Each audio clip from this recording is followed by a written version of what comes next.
لوگ کیا کہیں گے؟ بعض گھرانوں میں لوگوں کے ڈر سے بیٹیوں کو پڑھایا نہیں جاتا، انہیں اپنی پسند ظاہر کرنے کا بھی حق نہیں ہوتا۔ ایسے خاندانوں میں تو لڑکیوں کو پڑھنے کی اجازت نہیں ہوتی، انہیں یہ کہا جاتا ہے کہ تو نے پڑھ کر کیا کرنا ہے، آگے جا کر چولہا اور اپنا گھر ہی تو بسانا ہے، اور یہ جہالت کی انتہا ہے۔ میرے خیال میں لڑکیوں کو زیادہ تعلیم دینی چاہیے، کیونکہ انہوں نے آگے جا کر ایک نئی نسل تیار کرنی ہے۔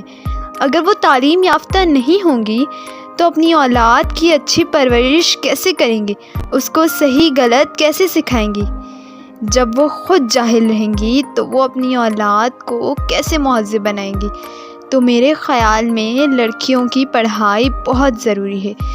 دوسرا، اگر کسی گھرانے میں کسی کو پڑھا دیا جائے بہت، تو اسے گھر بیٹھا دیا جاتا ہے کہ چلو کر لیا تم نے اپنا شوق پورا، اب گھر بیٹھو اور کسی اچھے رشتے کا انتظار کرو، چاہے اس انتظار میں تمہاری ساری عمر گزر جائے۔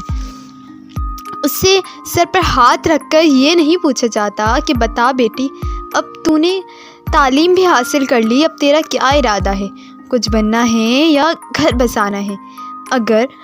اگر کبھی کوئی لڑکی ہمت کر کے بول دے کہ اس کو نہیں کرنی شادی، اس کو جاب کرنی ہے، تو کچھ بننا ہے، تو کمظرف خاندان والے کہتے ہیں کہ پاگل ہو گئی ہے، نوکری کرے گی؟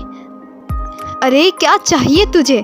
اس گھر میں سب تو مل رہا کھانے کو، لوگ کیا کہیں گے؟ لوگ کیا کہیں گے کہ ہم اپنی بیٹی کے پیسوں پر پل رہے ہیں؟ کوئی ضرورت نہیں ہے، گھر پر بیٹھ اور گھر بسا۔ چلو بھائی، بعض لڑکیاں اس پر بھی آمادہ ہو جاتی ہیں کہ نہیں کرنی جاب، لیکن شادی پسند کی کرنی ہے، تو بھائی بات اب غیرت پر آ گئی ہے کہ ہمارے خاندان میں ایسا نہیں ہوتا۔ لوگ کیا کہیں گے؟ خاندان والے کیا کہیں گے کہ ہم نے تجھے اس لیے اتنا پڑھایا لکھایا، ہم نے تجھ پر اتنا بھروسہ کیا اور تو آج یہ صلہ دے رہی ہے؟ بھائی اسے باتیں سنا کر خاموش کر دیا جاتا ہے۔ اچھا چلو بھائی، کر لی ماں باپ کی پسند کی شادی، اب کیا ہوا بھائی؟ بنی نہیں شوہر اور اس کے گھر والوں سے، ظلم سہ کر اپنے سسرال والوں اور شوہر کی مار کھا کر لڑکی گھر آئی تو ماں باپ اسے ہی باتیں سنا کر واپس گھر بھیج دیتے کہ تم گھر بیٹھو گی تو لوگ کیا کہیں گے، خاندان والے کیا کہیں گے۔ اس کا نتیجہ کیا ہوتا ہے؟ اس کا نتیجہ یہ ہوتا ہے کہ لڑکی طلاق لے کر کچھ دن بعد گھر آ کر بیٹھ جاتی ہے، تب بھی ماں باپ اس کے سر پر ہاتھ نہیں رکھتے، اس کو کندھا نہیں دیتے، اس کے آنسو صاف نہیں کرتے، بلکہ اسے ہی باتیں سناتے ہیں کہ اس نے انہیں کہیں منہ دکھانے کے قابل نہیں چھوڑا۔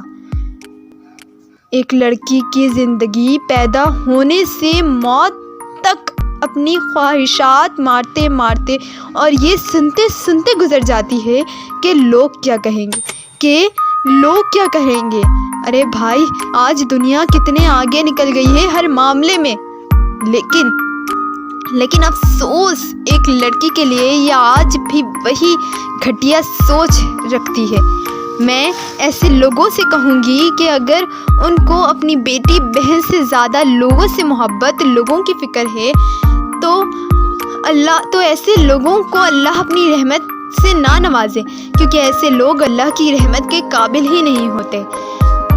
جبکہ ہمارا معاشرہ عورتوں کو بہت عزت دیتا ہے، لیکن اسی معاشرے کے لوگ عورت کو جینے نہیں دیتے، یہ کہہ کر کہ لوگ کیا کہیں گے۔